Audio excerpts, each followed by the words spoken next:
One of the interesting things about waiting for something to happen, right? The reason why that can create attention is because there is a remote possibility that something might not happen. It's it's Philosophy Sunday.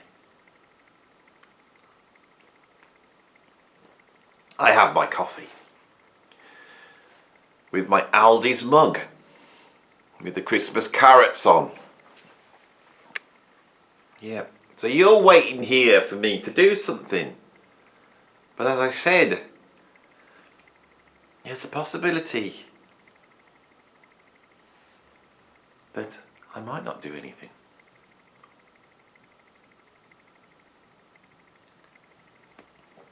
This video is going to explore the idea of perfectionism, which I believe is the enemy of creativity. As a educator, music educator for 30 years, the single biggest thing that stops musicians from achieving anything... Oh, hang on! Now look, this is dangerous. me power lead. This is the power lead to my video. I just kicked it out. Oh my God. Oh, now I can't plug it back in. You see, if I don't plug that, is that okay? Have we got power back now? Oh my, it's all gone wrong, hasn't it? It's gone wrong. Oh, where was I? I'm all over the place, aren't I, on this video? I'm all over the place. Where was I? So I started off well, didn't I? I started off well. It was interesting, wasn't it? This idea that, you know, the expectancy, this idea that, there's something about not knowing what's going to happen. You know, the idea that something might not happen. There might not be a result, you know. If you know there's going to be a result, it's not as exciting as you might not know there's been a result. And I'm sat here drinking my coffee with the Christmas Aldi carrots on. Right? Where was I? So, am I going to do anything on this video? Well, some of you are switching off now. This is boring. I can't see what he's doing. What is the point in this? This bloke is rubbish. Right? I like my YouTubers to come on and tell me what they're going to do, then do what they're going to do, and then I want them to do something else that I didn't expect them to do and blow me away with that. I like to be drawn in. I like to be drawn in. You know, I don't like all this fanning around, and every Sunday Andy tries to be weird, right? And he just sits there and he thinks that we should watch his videos just because he sat there drinking a cup of coffee. He thinks that's good enough. He thinks, I know what he's up to. I'm onto his game. I'm onto that Andy's game, right? He wants to sit there, you know, being a successful YouTuber, and he wants to be able to show the rest of the YouTube world, show the Adam Neelys and the Rick Beatos and all these other people out there. What's her name, that girl with the black hair? Mary Spender. Mary Spender, if she was doing a video now, right, she would have had a ton of stock video and drone footage of various things going on. You know, if she was drinking a cup of coffee, right, it wouldn't be in an Aldi's mug, I'll tell you that now. Not Aldi. But I'm proud of my Aldi mug, and you know why? Because we're Jazz Rock Fusion fans, aren't we? Right? And I like the fact that the sort of budget shop in the UK, the budget supermarket is called Aldi's. Right? If only we had an upmarket one. Instead of being called Waitrose, just think if that was called McLaughlin's. Oh my God. So, why am I drinking this coffee? I'll tell you why I'm drinking this coffee. Because I've just filmed a video where I've used my superiometer, which is sat right here to my left, and I've switched it off now. I'm not going to be using it on this video, so don't worry. To work out which the best bands out of Weather Report and the Mavish Structure. The Mavish Structure won. The superiority said they were better. I felt bad. And throughout that video, I wasn't on top form because I hadn't had my coffee. Now I'm having my coffee and straight away I'm perked up. You can see, you'll be able to see the difference between this video, right, and the last one. I'm perked up now. Some YouTubers sit there and have drinks for effect, right?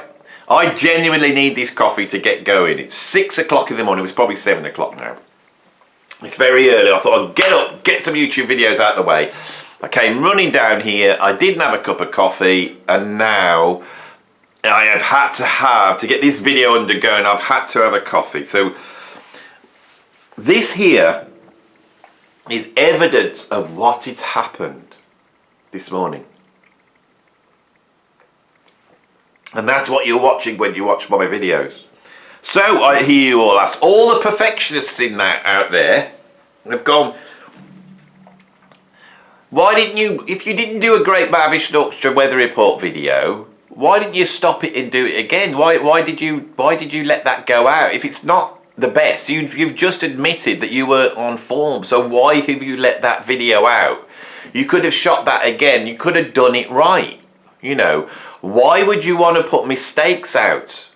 Why did you not cut that bit out where you kick the lead out of your camera? You know, why would you leave that in? Now, anyone who watches my videos will know that this is actually conceptually an inherent and essential part of what I do here on YouTube, right? It's something that is embedded into the very thing I'm doing, and it comes out of great thought that I've put into the creative process, which I see as being the balance between perfectionism. There is always perfectionism in art. It's an essential quality, and the perfectionism, which is really about believing, perfectionism is the idea that you believe that there is out there in some place that is undefined and probably not real, the idea that there is a perfect example which you are aiming at. Now, I think perfection is basically the idea that there's a target that we're aiming at, right? But do we have to hit the target? Or is just the process of aiming good enough? You know, so are you watching here me, you know, vaguely attempting to aim at a target, and the fact is you're watching the aiming rather than me hitting the target? Is that what's going on? But anyway, perfectionism can be metaphorically represented by the arrow hitting the target. Okay, so that's what perfectionism is. It's the idea, which I find very difficult, that there's some example of what you're doing which is perfect. I've used the term to define the term. We can't do that. That I think when I've really examined it, I think it's all about the grid. That's what perfectionism is. It's all about the grid. It's you imagine that you put a grid onto life. Now, what is that grid? I think fundamentally it's time. Okay? It's not space. Space is free. And space is in the moment. Space is the eternal now. And you'll go, but measurement surely is about space. Surely that's the grid, is space, not time. But if I have things, what number denotes is the moving from one thing to another in terms of your consciousness, right? Time is the moving of our consciousness from one place to the other. The grid grows out of time, not space. Is that true? That's the thought that I have. All right? The grid's based upon numbers. Numbers are the realm of perfectionism, essentially. Whether Plato, who had this idea of perfectionism, embodied in his philosophy, whether he saw it like that, I don't think he did. He saw there being a realm, because perfectionism was his solution to the problem of categorization. What do we mean by that? Well, we have to categorize things together, don't we? So, we can have the idea of a mouse. My cat has caught a mouse and it's dead over on the slabs over there. I won't show you it, it's not nice. And that dead mouse is somehow connected to Mickey Mouse, right? And how?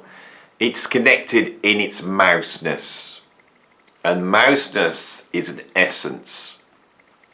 And from this essence comes the idea of essentialism. The idea that things have essences and they bind those together. Now, what is that essence? The essence, that is the mouseness. Right? So where does this idea of mouseness comes from? Well, it must come from a Platonic realm, right? There is the idea of the perfect mouse, to which all mouses, right, subservient to the mouses, right?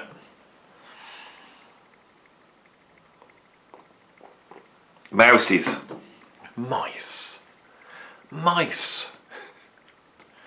Mice is the plural of mouses. Mouse, all right? You can have one mouse and you can have many mice. And we know that because we imagine one mouse, but then when we imagine many mice, they move off like this. How many are there? I don't know. There's billions of them. We'll start counting them. I'm going to count the mice, the Platonic mice that are in my head, right? I'm going to count them, and I'm going to move from the first mouse to the second mouse. That movement there, that movement is me moving my consciousness through time from one to the next. I'm going to move it back to the first one. All right? It's time. Space is all the mice together. We haven't got a clue how many up there are. So this idea of the grid, right, and this idea that comes from the essentialism of Plato, right, the idea that things have perfect forms and that everything on this planet is basically a sort of fallen example of this perfect idea. All right, this idea then is taken by the Neoplatonists and taken eventually into Christianity, where the Platonic realm turns into heaven, right, and the earthly realm is the realm of imperfection, and that that morality is about moving up the virtue ladder, aiming towards perfectionism. And I think it is. I think human beings operate like that, but I don't think there is a Platonic realm. I don't think there's a heaven, I'm afraid. And I don't think there is actually anything that we're really aiming to ourselves towards. And this would be another video, but to put it simply, what I believe is that there is, in the universe, there's sort of entropy and whatever the opposite to entropy is. And so when we look at what's going on, human beings, and we are basically material which has coalesced itself together. Subatomic particles are formed into atoms, atoms form into molecules, molecules form into compounds, compounds react and form into different material objects. Those material objects then spring into life, and we get single-celled organisms, then we get plants, then we get animals, we get mammals, we get human beings, and within that there is a consciousness emerging, and this consciousness is growing up. What this is, nobody knows, but there is definitely an upwards movement towards something. But I think the idea of perfectionism is useful. It's very useful, but I think that this idea comes from time. It comes from the ability to look forward and back that human beings have. In other words, it's an evolved response to our consciousness, not to our consciousness. Our consciousness He's evolved two worldviews, a spatial and a time-based, and those two things interrelate together, and those have been embodied in a whole bunch of binaries, right? And those binaries inform the way that we see the world. So the 0 and 1, the nothing and everything of 0 and 1, is basically that binary exemplified. And so, oh, come on, coffee, I need a bit more, come on. And that's how perfectionism works. These two binaries have to be pulled together. And I think that you could almost see perfectionism as being the one.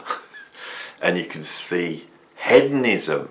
Now, hedonism is just being purely in the moment. It's about the emotion of the moment. It's about expression. It's a different thing. And I think when we look at human history, we could see these two ideas evolve, and it's actually all the arts, it's in the beginnings of science, it's in absolutely everything. This idea of the Apollonian, right, order, right, the grid, perfectionism, and the Dionysian, which is sort of pleasure, pain, expression. You know, it's the primal scream of existence.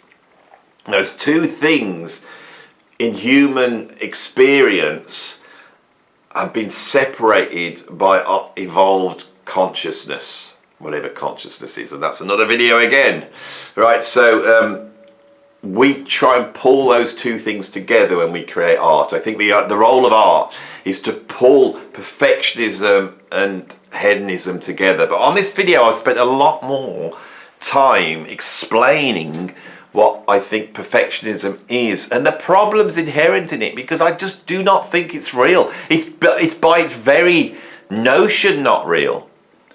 That, you know, that platonic mouse does not exist. There is no platonic mouse. It's a thing that human beings have invented.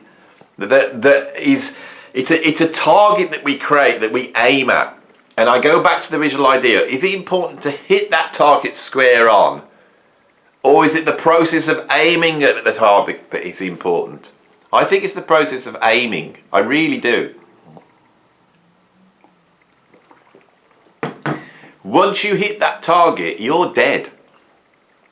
Life is not about hitting that target.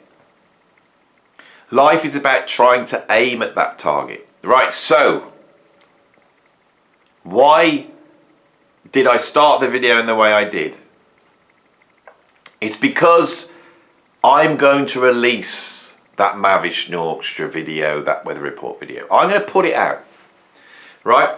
The perfectionist in me, and believe me, I have a perfectionist in me. All creative people have a very strong perfectionist in them, because it's all about that aim, right? And when a creative person, an artistically creative person aims, they are aiming at a certain target. They are aiming at the target of beauty, right? Scientists, truth seekers, you know, all those people, you know, your Isaac Newtons and your, you know, Galileos, they're all aiming at the, you know, idea of truth. Truth and beauty are the two perfectionist ideals that we are aiming at, all right? And creative people are aiming at beauty, right? So people have this idea that beauty is somehow related in evenness, in alignment, okay? If you look at the thumbnail to this video, you can see an orchid which I have put through a prism and reflected, so one half is exactly the same as another. It's this idea of facial beauty. Now people say, oh well, yeah, facial beauty is based upon the symmetry. And that is things being locked to a grid. It's repetition of certain things in a way where they resound because they are the same. You know, we keep time, and the distance between that is the same, and that's what makes that good. There's the grid happening right now. All right? And I'm a drummer, and I'm concentrating on trying to play in time, because of course I'm a human being. So my timing is actually like this, but I am aiming at keeping it exactly straight. If you stick a drum machine on, that will click away absolutely perfect. In other words, mathematically, it's right on the line, okay? This is the big difference between machines and humans, all right? When you program and you drop on the grid in your computer a bass drum on beat 1, you zoom in far enough, it's still on beat 1. You zoom in even further and it's on beat 1. The computer is able to place that because that's the center. That is the center of where that bass drum is plotted. The computer works on zeros and ones. And so it's on that one, and the fact that it places on that one means it's on that one. The computer said that bass drum is on 1. That is the nature of that bass drum, right? It's inherent in that bass drum's characteristic of being on 1. It can't be divided. Where's that bass drum? It's on 1. Zoom in further, it's still on 1. Zoom in further, it's still on 1. Now, a human being, that try as they might, they can try. But if when they play that bass drum, you zoom in and it's off. Oh, let's try better. So you try better and you zoom in and it's off. And it doesn't matter how hard we try, we will never able to hit that 1. In real life, you cannot land on that 1. You will always be off. If you zoom in far enough, you will always be off. You will always miss the target. The target that you pull as a musician, when you let go, will miss. It has to miss. The computer, it's hit before it starts. Okay? And this is the fundamental truth that's in this video for all you creative people out there. Is that when you pull your bow to make music and you try and sing that note will never be exactly C. It will never exactly be on beat 1. Right? The structures that you use will never be perfect. The bit that tries to, mirror the end, like that orchid that I've used on the thing, will never be exactly the same again. Right? Because there's something else at work here. And inherent in art is not just the demonstration of perfectionism. And you know this, all creative people know this. Expression is antithetical to perfectionism. There is no expression in that bass drum that's been plotted on the 1. Right? Everybody knows if you've got a drum machine and you program a drum machine, the way you make that drum machine sing is by playing against it in real time. A human being can make that drum machine by dancing around it and being imperfect and not quite being on that grid, right? And the point is that there's a beautiful sweet spot, right? Where if you go too far from the grid, it becomes, that's not right. And if you get too close to the grid, the expression goes. But there's a Goldilocks place. So what art does actually is it takes expression here, it takes perfectionism here, and it shows there's a place in between where it's absolutely perfect. It's real and it's human and it exists in the real world. Right?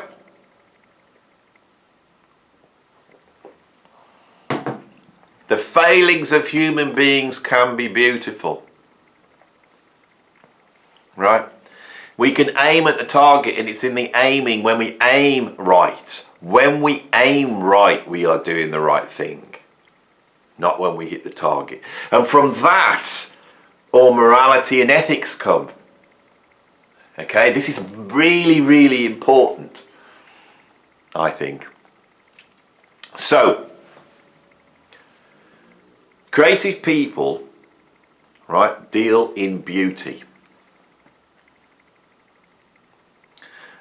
Beauty is the balance, the unique balance of hedonism and perfectionism. That balance comes from the individual. It is centered and subjective. When an artist creates, they give you their version of the Goldilocks point.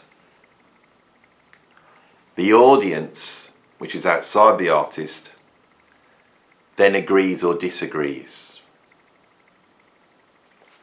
Consciousness, which can be seen at two ends of a telescope, our points in the universe as a centre. I am sat at the centre of my universe, and wherever I go, the centre of the universe is always where I am, from my point of view, from my subjective viewpoint.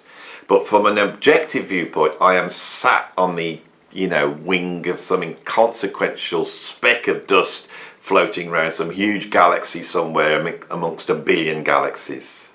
That's the God's eye view, right? And my consciousness of the world has all the universe in it, but it's also just a speck of consciousness within the wider universe. And that binary of those two things could well be, I said I wasn't going to talk about this, it could well be that consciousness is both of those things, but for it to work, we have to divide them up, and we divide them up into these two realms, which we then embody in these binary metaphorical attributes: heaven and hell, night and day, black and white, 0 and 1. All these things are the way human beings have embodied these two things, and we have a split which allows us to operate as human beings in a material world, and at the same time living sort of a world which obviously contains sort of infinite group consciousness, perhaps. And so because these two things are opposed, what artists do is because our brains don't naturally do it, art actually brings those things back together. And when you see something artistically great, in terms of beauty, and from beauty comes moral and ethics, all that side, not truth. Truth then becomes science and facts and knowledge and measurement. That's all truth there. We're talking about beauty when it comes to art, but art is not about truth. It's a big thing that people want to sound like they know what they're talking about. Go, beauty is truth and truth is beauty. It's not. They're two completely separate things.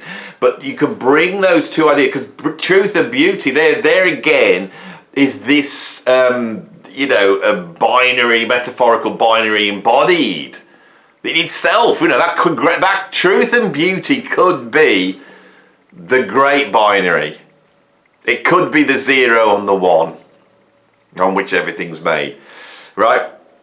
And those two things actually act together, but we as human beings, we can't perceive it unless we create art. We pull those things together, and science does it from the other end of the telescope, perhaps.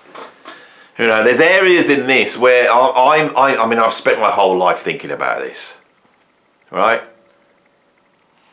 So if you're a creative person, you're dealing in beauty. That's the thing that you are drawn to. And you're not there as a passive experiencer of beauty. A creative person wants to negotiate what beauty is. Right? To do that, they need material which they consider not beautiful. Okay? They need to delineate between what is beautiful and not. There's beauty out there in the world, but human beings go, that bit's beautiful, that bit's not beautiful. They make that distinction. That's essentially what creative people do.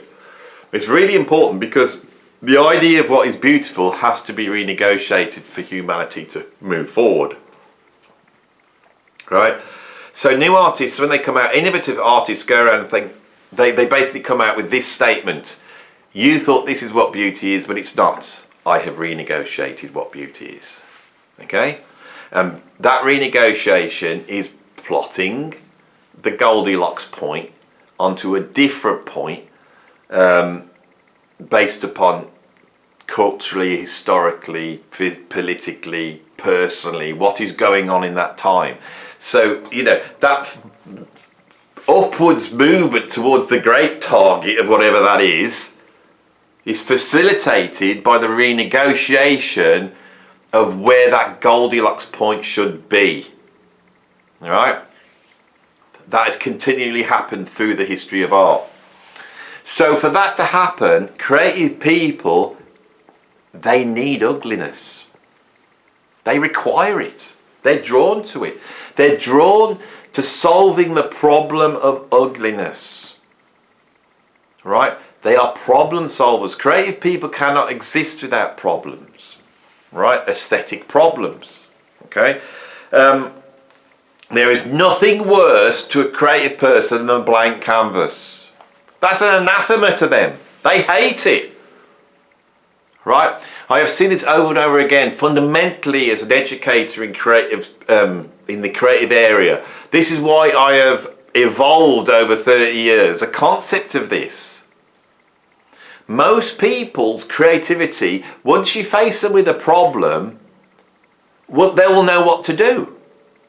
So what do I mean by this? So say if I went into a room and I threw a bunch of coloured balls onto the floor. And I said, right, creative person, photograph those balls. But I want you to arrange them. And I want you to arrange them and then find an angle of where to photograph them. A creative person then knows what to do. There's a beauty there and there's an ugliness there. And they are going, the art is about trying to find that viewpoint. And they may move some of the balls around. You know, they may say, this it doesn't look random enough, or it looks too random. And they will move the balls around, and then they will find an angle to which, and then they'll go, that embodies the beauty of that situation. The beauty is there, but I have found it. Creative people need that problem to solve. Most, sort of emotional problems that creative people have, it come from the blank canvas. The machine has nothing to work on except itself, and that causes the mental health issues. I think there's a really huge contingent of our society who have not got mental issues. It's just they have not learned to creatively express themselves. And they are faced with the blank canvas. And when you're faced with the blank canvas, the mechanism that you have, the only thing left to work on is yourself. Right? And that will work on your past or your future. And if you set a creative person's mind on its own past, you will end up with depression. If you get a creative mind and put it onto your future, you will end up with anxiety, because that creative want is to move towards problems and solve them. If you move to your own future and try and solve the problems of your future, you will sit there as a quivering, anxious wreck. Okay? This is the very stuff of humanity that nobody ever says. Right? I'm telling the truth on here. Or am I? Is there such a thing as truth? Well, there is and there isn't. See, everything has that split. Right, so when a creative person starts to create, they have all this mess around them, the chaos of the world, and they want to extract beauty from them. That extraction of beauty becomes a target. It's the target of beauty from which they pull their creative bow and they aim at it. And they believe, because they are trying to pull out that beauty, that the target itself becomes the art. So they believe that it has to be perfect to be good. By that I mean that there will be the fall, the great fall from grace, from heaven down to earth, if things aren't perfect. The creative person has that sort of moral, compulsion, because it's that moral compulsion that pulls the arrow back and aims at the idea of beauty. So when they fall from it, just like the fall of Adam and Eve being cast out from the Garden of Eden, an idea that is informed all of Western culture, and those ideas are in all the other cultures as well. The idea of the fall of mankind. The creative person, when they see even the slightest bit of that fall, they feel like they have fallen into damnation. A singer who has sung a song and is in a recording studio and then hears them hit a bum note, the feeling they have is that they have fallen into damnation. I've seen it over and over again with creative people. The very definition of a creative person is somebody who's like that, right? Creative people will always think that the grid of perfectionism needs to be put on what they're doing. Well, it doesn't matter how hard they try, their drive towards that target is so strong. When you watch something like, X Factor, and you watch those funny videos when they're showing the people who can't sing, and they come out and they have to, and we all laugh our heads off. The reason why we laugh is not because they're bad, it's because they think they're good. They haven't got that grid of perfectionism. They don't know where the target is, and they think it's good enough. I'm brilliant, aren't I? No, you're not. If you see where the target is that platonic idea of beauty over there. Now aim your arrow at that and try and hit it. Because you're not hitting it at all. Am I not? No. Why aren't I? Because you're not a creative person. You're not an artist. You're not creative. You're unable to do that. A creative person inherently has this massive compulsion to aim at the idea of perfectionism. But the thing that undoes the creative person is thinking that believing that if they hit the target, they have succeeded, and not realizing that it's the pulling back the bow and aiming. Because the thing that makes creative expression important is not, if you hit that target, for start, you cannot. You physically cannot. Right? If you're a singer, you try to hit that note mathematically, so it's perfect C. With the frequency is exactly right. It doesn't matter how much you zoom in, you'll never hit it. You are doomed to not hit it. Right? If you possibly could hit it like a computer and have notes that are absolutely perfectly in, right, what you would have is a piece of art that is not a piece of art. Because if you go too far towards perfectionism, it's not art, because it's the Goldilocks point which is where the art is. If you're on the other side and it is absolutely incompetent and out and you can't play and you can't sing and it's all wrong, drummers that can't hit stuff in time at all, that's not right. But the fact is, it's in the middle. That's where the art exists. That's where the art exists. So, when I did that Mavish Orchestra video a few hours ago, I hadn't had enough coffee, I wasn't quite with it, I couldn't get my words out. Look at me now, I've had a nice cup of coffee, I'm chemically enhanced and I can talk, I'm not fluffing my words, I'm on a roll now. This video is a good video, this one's a good video. The Mavish Orchestra one wasn't. Right, but as I said at the beginning of the video, my YouTube, and I believe all art, is based upon the expectation that it might not happen. Right? I cannot hit the target all the time. People watch because they know that. Right? When I get it right, when I sit down here, sip my coffee, and I just start it off, getting everything wrong, everything wasn't happening. Right? I can sort of access the fact that I just dropped the idea of perfectionism. I knew I was going to do it because I'm an experienced creative person. People might think I'm on here doing just bonkers stuff and I don't know what I'm doing, but I think I do. Right? And I am completely happy that Mavish video is okay. I didn't hit the target on that. Well, I was nowhere near the target, but I tried my best. But I'm going to release it, and it's essential that I do.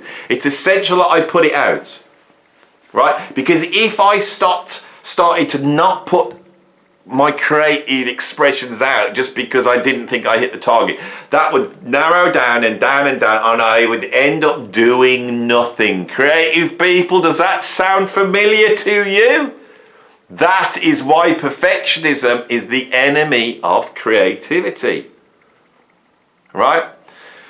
You will be a great artist because you put out a multitude of things, some of which is mediocre, some of which is good, and some of which is amazing. And your fan base will come and listen or will watch or look or do whatever they do to you because of that expectation that it might not happen. Right? Now, what I've tried to do on this video is a very difficult thing. This is the perfectionist part of this video. It's not about the way it's shot, it's not about the way it's edited. This video deliberately is going to be completely unadorned. You are going to see the raw video footage without any editing, without anything, right?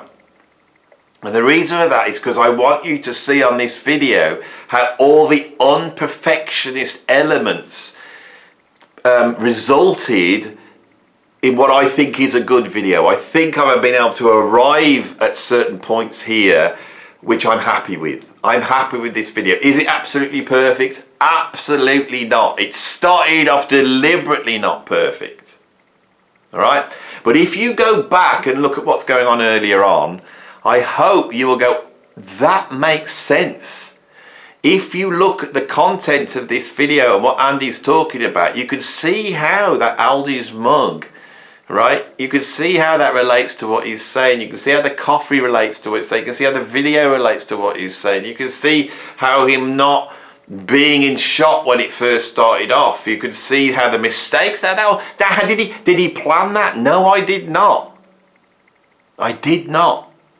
What I did was create the environment where creative stuff could happen. I tried to create the Goldilocks point by having these two ideas and putting them in balance, right? And what happens when you take time and space, when you take, you know, the now and the past and the future? What happens when we take the grid, right, and we take the lack of grid, and we put those together? What are we actually bringing together? What we do is we're bringing ourselves into the moment. I am in the moment at the moment, and I am surfing across the surface of the moment. I am expressing something right now to you, right? I am able to go forward in the moment, pulling the ideas of past and future, of good and bad, of high and low, of light and dark, try and pulling those things together and weaving them together into something that exists right now. Now, as I start to say this to you and I become aware of the grid, I can feel the idea that I'm going to start now. If I'm not careful, I'm going to try and keep talking. I'm trying to keep talking. I'm trying to stay on that wave. But as I think of the grid, as I think of perfectionism, I start to feel my balance on the surfboard is starting to wobble around now. And can I keep going? Can I keep this flow going? Now I've... No, I can't. I can't. There was a few moments back then that I was totally in the now. And then I started to talk about being in the now, and I became aware that I wasn't in the now. What you are watching when you watch this video, what I hope why it's compulsive to watch these videos is because you know I may fall off the surfboard at any time. And that's not just some trick where you go, Andy can keep talking, he's good at that, right? It's not about that. It's because when you get it right, then for that moment you feel there's something's going on. And it's interesting to watch. That's what art is. That's the thing. It's interesting to watch. But if it was there all the time continually, it would mean nothing. Right? If you're a creative person, you are never hitting the sublime all the time. It's not sublime if it's sublime. That out there is sublime. That, right, and I'm going to show you that, right, let's have a look. Whoa! That out there's a view. That's what I'm looking at there. I'm looking at that beautiful, you know, Tuesday morning and all the green and loveliness, and I'm looking at that towel that I have been stuck on that washing line for ages, right? There we have embodied, same thing as the thumbnail that was on this video. We have there the sublime embodied with the beauty of nature and the sort of ugliness of that unfoldy damp towel that's been forgotten to be picked off the line. Right?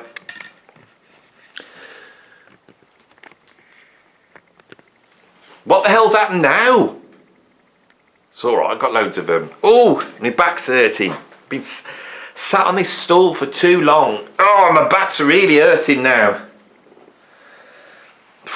God in heaven. I am flesh and blood. Alright? I am. I was thinking about this morning. I said, it's ever so strange.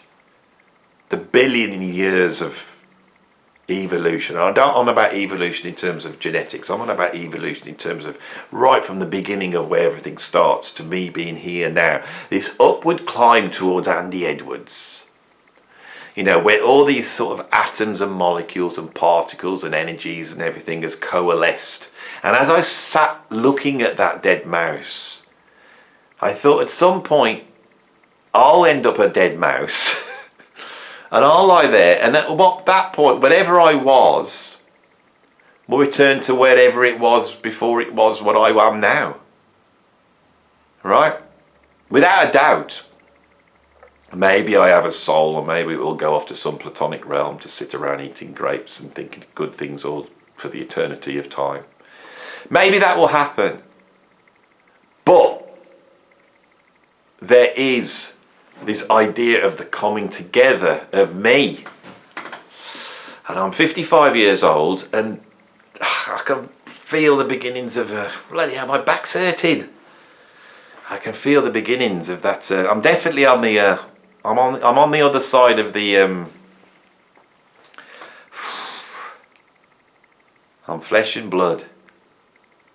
But it's strange that this flesh and blood, this chemical collection through which somehow consciousness emerges, is able to think all this bloody rubbish.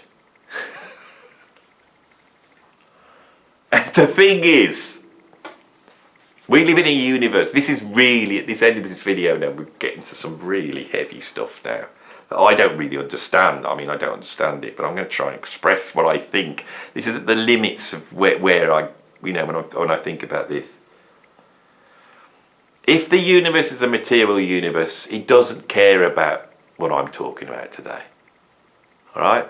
Frank Zappa once said that at some point human beings will be gone from the earth and it will be safe again for moss and beetles or whatever he said. You know, that the animals just come back and they'll just get on with it. They won't worry about binaries and dialectics and platonic realms and, you know, mouses and things like that. They won't be worried about any of that. They'll just get on with it. Right? So us human beings come up with all these ideas, but do we? Is it not the fact that if we look at the universe and we go, well, what is the universe doing? That our consciousness seems to be at the top of a hierarchy of existence of what is it a hierarchy of? A hierarchy of amalgamations. Our consciousness right at the top of it. Spiders have consciousnesses. You know, lions and tigers have consciousnesses. You know, trees, grass, that has a consciousness. Is there a higher consciousness? And is our consciousness the highest consciousness? What the hell is consciousness? That is the question.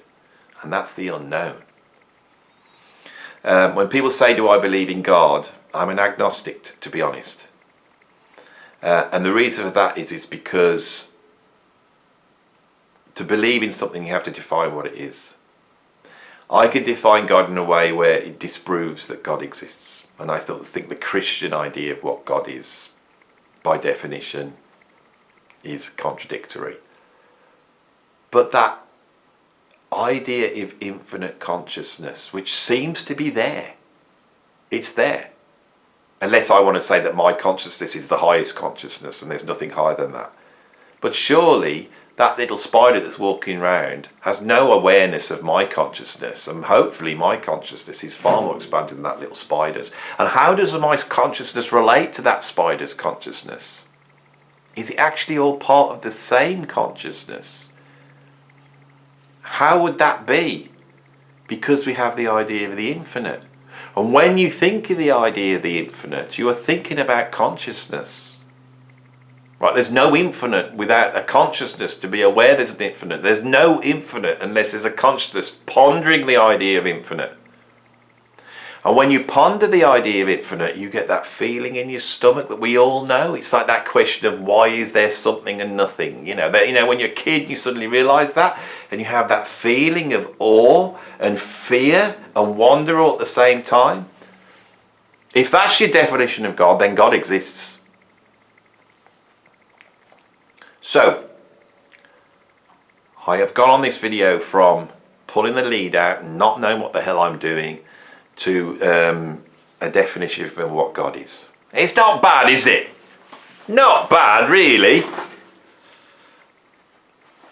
So, if you liked that journey from chaos to order, or some semblance of order, because you can have total order, but you can have some sort of balance between order and chaos, and hopefully at certain points in this video I achieve that enough for you to be compelled to watch right to the end of the video with the idea that you were expecting something to happen, which is a compelling expectation, because something might not happen and I might not have been able to do what I've just done, or if I have done it, or I might not, I might have failed. It's all up to you. I don't know. God, I'm bloody wittering on, aren't I?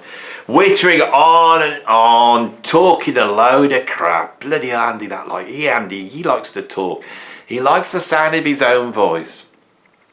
Someone said in the comments, they said, Andy Edwards, when he interviews people, he keeps butting in, and the reason why he butts in is because he's too in love with his own ideas. And I went away and I thought, yeah, that's true. I love being in love with my ideas. My ideas, I love them. I love it. I don't think I'm right or wrong, but I love aiming the target. This is what I've been doing. Right? There's no answer to any of this. Right? These aren't my ideas. They're our ideas. I'm just talking about them, and I enjoy doing that. And when I talk to someone who has got their view of what their ideas is, I have a failing, because I am not a platonic entity, in that they fire me up so much that I want to say my thing, and I want to say my thing to see what they say their thing. And I know from a platonic point of view of aiming at perfection that when I interview, I need to do that. Keep shut. Don't get so excited. I need to do that. That's the platonic part. That's the perfectionist bit. But if I just sat there and didn't talk, it would be awful. So, if we end, I've been at the end of this video for about longer, and this has come up to a bloody hour long. Jesus. Sorry to evoke Jesus there, which of course, Jesus Christ is the platonic embodiment of the perfect person, of which I am afraid I am not. So what you got just then was a big mess that hopefully had something of interest in there, as I was saying before, and maybe the start of that, this idea that I started with, that the reason why things are compelling is the fact that they might not be compelling. Maybe that might fuel you creative people to actually go and do something, because it might be the fact that you don't do anything which is the most important thing. Anyway, if you like this video, put a like on it. If you want to see more, subscribe. Remember, every Sunday is Philosophy Sunday. Okay, so always check me out. I always talk crap on a Sunday, right? Rest of the week, looking at prog, looking at jazz, but on a Sunday, it's a new thing. I didn't used to put videos out the Sunday, but now I do Philosophy Sunday. And if you like that, you can sit down with a cup of tea on Sunday afternoon and watch me talk crap. And if you want to support me talking crap, you can get 7 days of free crap from me over at my Patreon. That means you can go over, click the link, join my Patreon, you sign up, you put your bank details in or whatever you have to do. I don't know how it works, so I've never done it myself. But you're going to sign up to it. You get to say 7 days for free. And at the end of it, Patreon will come along and say, look, you've had 7 days for free. Now you're not going to get 7 days anymore. So you're going to have to leave, and you're going to go, I can't leave Andy's Patreon. It's brilliant. I can't believe it. And what I've got in store on Friday, I'm not telling it you, because if I told you, you'd all go and join Patreon now for your 7 days and get it free. Right, you'd all go and do it. I tell you, what I've got on Friday lined up is incredible on my Patreon. My Patreon gets something no other Patreon gets. Right? And I'm not going to tell you it. I'm going to use your nosiness to go and click that link. You might be able to find out. I can't tell whether you can see it or not. You might be able to. This Friday, there's something really incredible happening on my Patreon. Right? It's worth £5 of your money for what's about to happen on Friday. That's what I'm telling you now. I expect to see the ones who have got, and the thing is, right, in everything has the exoteric and the esoteric. And the esoteric part of my videos are at the end. Right? The thing that you have earned it. Right? Like the seeker of truth that has finally arrived at this sort of secret monastery and has been able to pass the different tasks given them to enter the inner chamber.